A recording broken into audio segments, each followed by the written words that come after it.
I live and work here in the UAE without a mahram. If I return to my country, I will face terrible living conditions.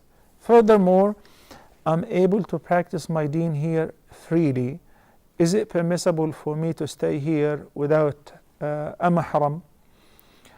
When we answer similar questions, we look into the hukm, either from the Quran or the Sunnah. Then we look into the necessity, which may waive the ruling concerning this hukm. Let me give you an example away from this in order to comprehend what we mean. Allah subhanahu wa ta'ala said, حرمت عليكم الميتة والدم ولحم الخنزير وما أهل لغير الله به والمنخنقة والموقوذة والمتردية والنطيحة. In this ayah of Surah Al-Ma'idah, Allah subhanahu wa ta'ala listed some items which are prohibited for the consumption by Muslims. Then by the end, Allah subhanahu wa ta'ala said, فَمَنِ اضْطُرَّ فِي مَخْمَصَةٍ غَيْرَ مُتَجَانِفٍ لِإِثْمٍ فَإِنَّ اللَّهَ غَفُورٌ رَحِيمٌ. In another ayah, فَمَنِ اضْطُرَّ غَيْرَ بَاغٍ وَلَا عَادٍ فَلَا إِثْمَ عَلَيْهِ.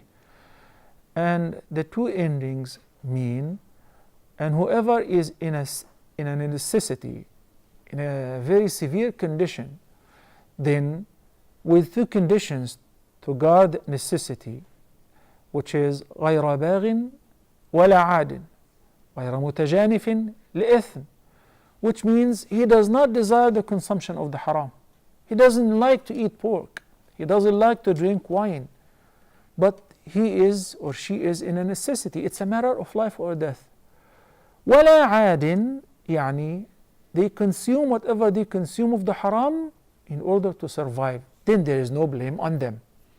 So this is the condition which makes the unlawful lawful. Necessity and with a limit and so on. So we spoke about the necessity and the conditions which would validate this necessity to break the rules or to waive the hukm, where the person will be eligible to consume even what is forbidden, to the point that he may eat pork or drink wine just to survive, or deal with riba or work for a conventional bank because it's a matter of life or death. There is no source of income whatsoever. If I didn't do it, I would just simply be homeless.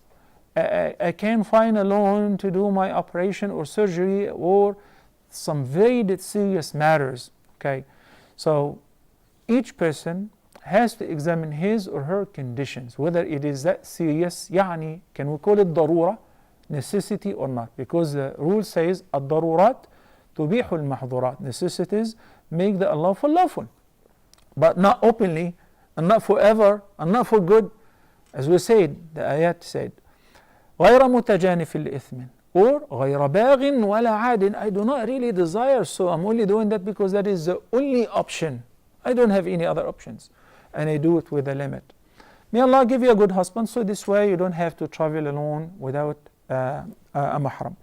Of course, the opinion which I provided is opinion of the vast majority of the fuqaha, based on several ahadith, sound ahadith, quoting the journey of a woman, sometimes a day and a night, sometimes 3 days and nights, sometimes without naming the period, such as when the Prophet ﷺ said, it is not permissible for a woman who believes in Allah and in the last day to travel alone without a mahram of hers, a male mahram of hers.